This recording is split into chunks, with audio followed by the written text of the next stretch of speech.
Yo, it's your boy Mark Dub, back at it with a daily check-in from March 30th, Monday, March 30th, 2026.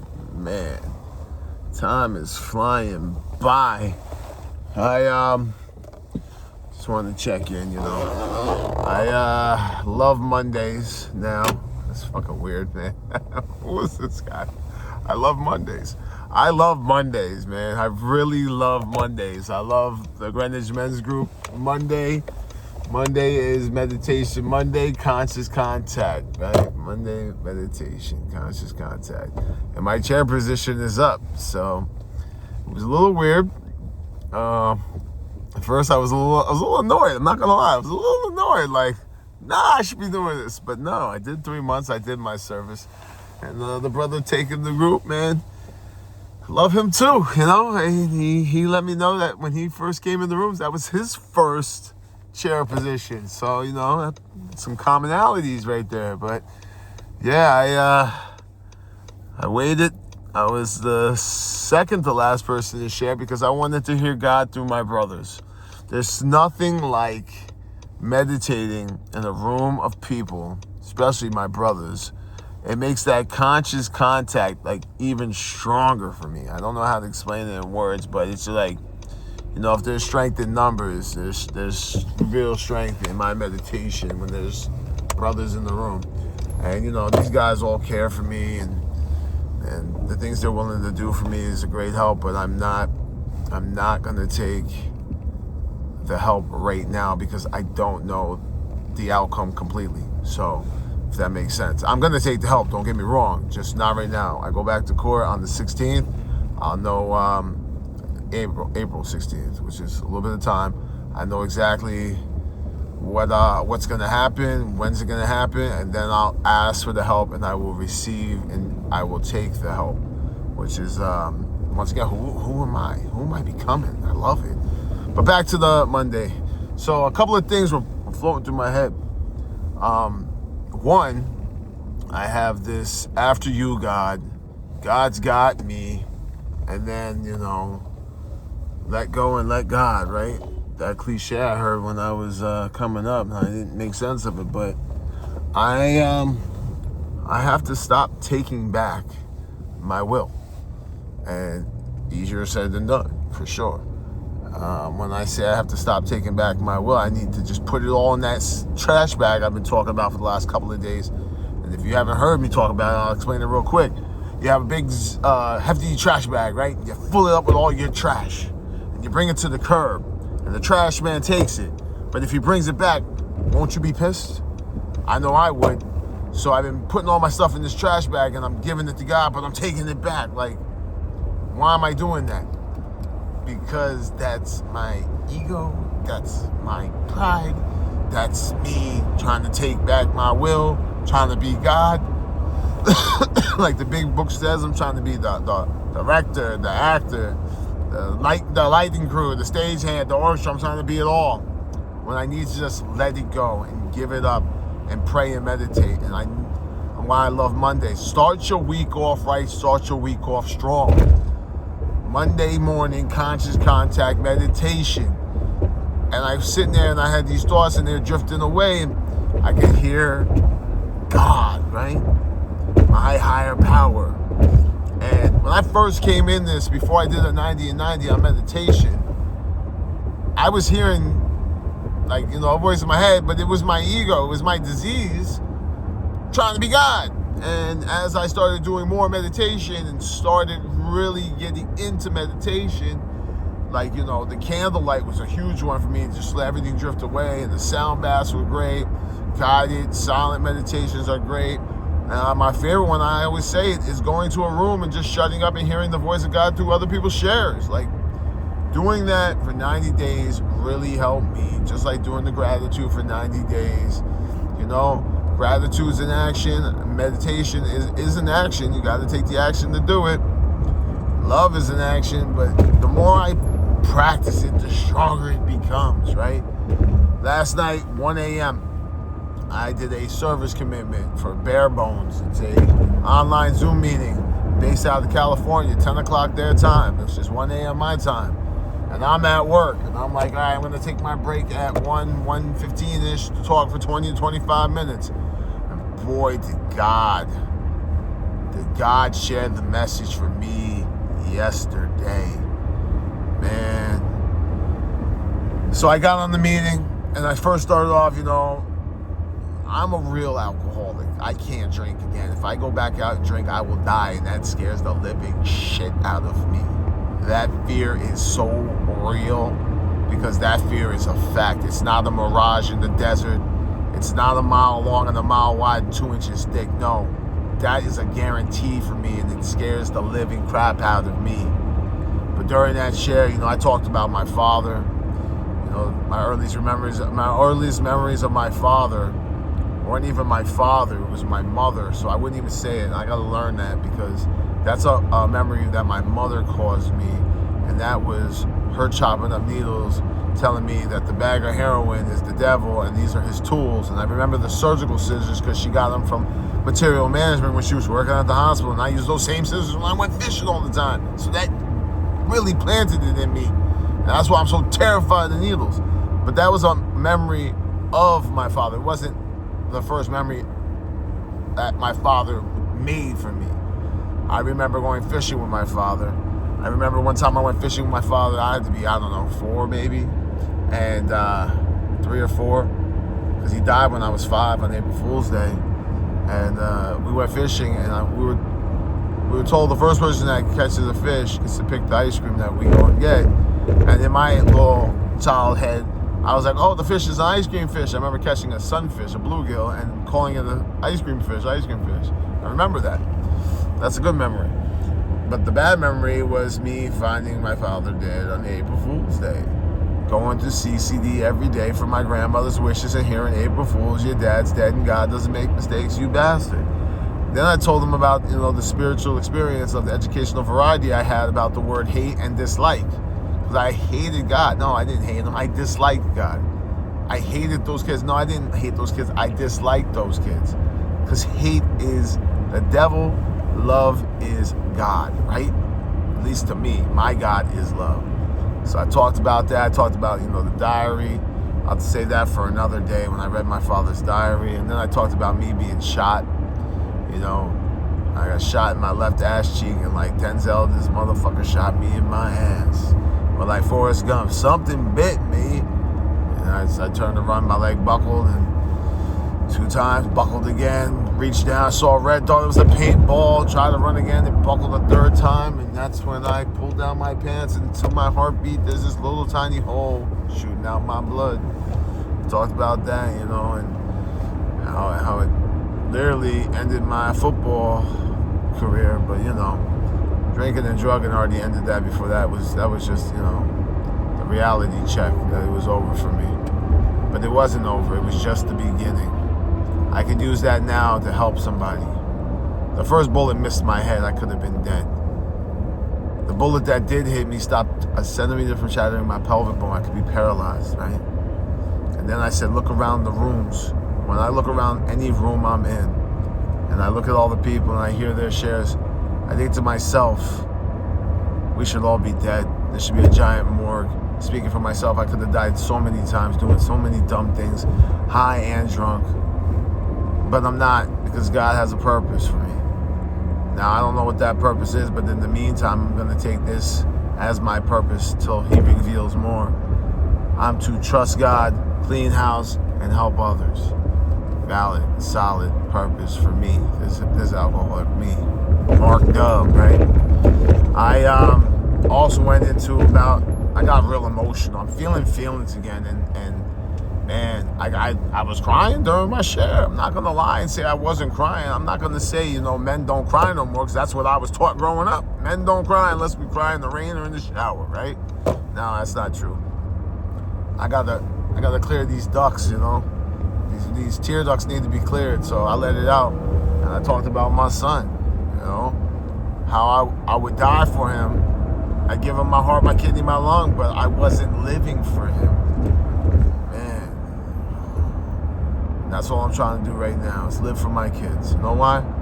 because I get a chance to break the generational curse. I get to choose if I'm going to be like my father and end up dying, and my kids will grow up like I did, having a deep-seated resentment that clogged that channel for so long, 39 years. You know, a couple days before the years my father passed. 39 years I've had this resentment, right? And now I made an amends. I will not have false expectations on any people. I won't. I think people should do things all the time the way I want them to do it, and I know that's not what's going to happen. So those expectations, I got to really pause, pray, process, and proceed, and realize those are false expectations. I can only expect one person to do what I want them to do, and that's me. I also talked about, resentment is the number one offender according to the big book. It really is. But let's get this straight. A resentment's not going to get me physically drunk, right? Only a drink will do that. A resentment will put me in a mood that make me very vulnerable to get that drink, but only the drink will get me drunk. So at the end of the day, I'm part of that no matter what club. No matter what, I'm not going to pick up a drink. No matter what, I'm not going to pick up a drug, because that's what's going to get me high or drunk, right? So I'm not going to do that no matter what. So I talked about that, and I was all over the place too, because I got emotional, man. I'm feeling these feelings, and I'm sitting here crying, talking about how all my life, I've cut corners. No matter what it was, I cut corners. I cut so many corners, I had this circle going on. It was a vicious cycle. I'd wake up, get fucked up, go to work, go to sleep, wake up, get fucked up, go to work, go to sleep. Then it got really fucking bad. I'd get up, get fucked up during the day, get fucked up at work, get fucked up after work, go home, get fucked up, fall asleep. And then that cycle repeated, until Father's Day, where I made the hugest mistake of my life. And I don't regret it. Nor will I shut the door on it, because it got me to where I am today. Today, I can proudly say, I love myself. I love myself. And I'm working every day to do more to show that love.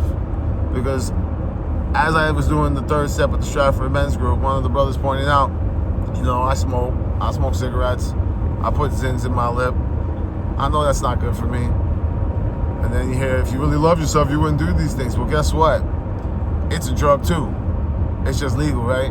And I can't do this by myself. I already know that. So I might have to go to Smokers Anonymous. Also, I love to eat food. They got Overeaters Anonymous, right? Yeah, eating disorder, something like that, ED Anonymous. Because I remember when I was in treatment. Side note, when I was in treatment, a couple of guys were like, we're going to ED Anonymous. And I was like, I don't have erectile dysfunction. What are you talking about? I'm not going to this shit. That's how dumb and ignorant I wasn't even say dumb. That's how ignorant I was not to realize, But I realized that there are real lies that flow through my head to make me go back to the way I was, instead of giving it up and giving it over to my higher power, which I choose to call God. So I talked about that, And then the best thing about this whole thing is, afterwards, you hear the shares from people that's like a pat on the back. And I always say this because it was told to me, 2 pats on your back, no more than that, because it'll bring your ego back, right? So only 2 pats, because if I pat myself too much, boost myself up too much, my ego is going to be like, yeah, guess who's back? It's me, your ego. And my ego's been riding the bench for 9 months and some amount of days now. I think I'm at 286 days, consecutive days, clean and sober. But it's just for today. Because when I was on day 1, 2, 3, 4, 5, and you told me focus on 286, that's not going to happen. I can't do that. I got to just focus on today, the moment, right now. Sometimes it was just that hour. Sometimes it was just those minutes. Sometimes it was just those seconds. I had to focus on just that, right? If I got too far ahead of me, I was future tripping. But then I learned about playing the tape forward. So there's a song that you might know. It's called 99 Problems, but a bitch ain't one. Well, I changed that shit. I got 99 problems, but a drink ain't one. And in the event I do drink, I got 99 problems. Now it's just turned to 2001, right? 201, 2001. I don't know, so many more problems if I pick up a drink. And the biggest one is death. And that, like back I said, that scares the living shit out of me. I'm scared to die. Because I got so much to live for. I'm a wealthy man today. I am extremely wealthy. More wealthier than I ever could imagine. And what changed? What changed? That's the question. What changed from me 10 months ago to right now? I went 44 years. 44 years before something had to change. And I was talking to the brother who hosted the meeting. I said, man, this guy, he's like my big brother, man. He knows my stomping grounds. I know his stomping grounds here in New York. You know, I talked about Arms Acre. He knows Arms Acre. We talk about Peekskill, Montrose, Ossining, Sing Sing, and State Street. You know, State Street's where my father grew up, man. My grandfather, that's where the alcohol. You want to talk about some real sick alcoholic? My great-grandfather, Wild Bill, they called him, because he was a wild one. He used to feed his dog, his Rottweiler, gunpowder, so he would attack, man. That's a sick man. I come from a sick line of men. We're not bad men trying to get good. We're sick men trying to get well. And I can't even say we, because they ain't around no more. It's just me. And I can only speak for myself. That's why I try to share my experience, strength, and hope with you. So hopefully, you can learn from my mistakes like I'm learning from the mistakes of the men in my home group. Why should I have to learn the hard way when I can listen to somebody that's already done it that way and tell me what not to do and what to do, and then take those suggestions and use them? You know? So much going on today, guys. So much, you know. I went into work last night. We were short-staffed. My night off. I'm blessed. I got a job where I can go in like that, make extra dollars. You know? I'm blessed. I'm so blessed. And I do my gratitude list, you know? And it's getting longer and longer and longer. And at first I was like, oh man, people don't want to read it. And then I send it to people and they're like, you have the best gratitude list. Don't stop what you're doing. And I'm like, you know what? At the end of the day, if it helps other people by sending to them, great. But it helps me so much just to write down what I'm grateful for. And I'm gonna start doing these action, making the video as an action. You know, I'm gonna end with this, and this will be the last little topic I hit base tonight, is surrendering. Today. Surrendering, right? You know, when I hear the word surrender, I think, you know, giving up. You know, and I was taught we don't surrender, we fight to the death. Now I realize surrendering, for me, is to accept, be willing, and to give it over to my higher power. And I surrender every day. I have to surrender. Just like I have to work these steps every day. And some days are better than others. And some days are not so good. But you know what? Those bad days, I can start all over again. It's just a bad moment. Those good days, you know, I try to hold on to them, and I know they're going to pass because they're feelings. Feelings aren't facts. So back to surrendering. When I surrender each and every day, I have a really good day. You know? The minute I try to take my will back, it's not me surrendering anymore, you know? I got to accept certain things in life, like life on life's terms, right? Life on God's terms is a better one for me. Anyway, guys, girls, men, women, fellows, people, whatever you want to be called, you watching this video right now, if nobody told you this today, let me be the first one to tell you. I love you. I love all of you. I love every single one of you. Even though at times I dislike some of you, my God loves you. So I'm trying to be more like my God. And I'm trying to love everybody, everything. With that being said, it's your boy Mark Dub, here at it again. Just with my daily check-in for March 30th. Because, you know, I got to do this for me. This helps me more than it will ever help you. But you know what? I'm truly grateful for that. So with that being said, I'm out. Have a great day.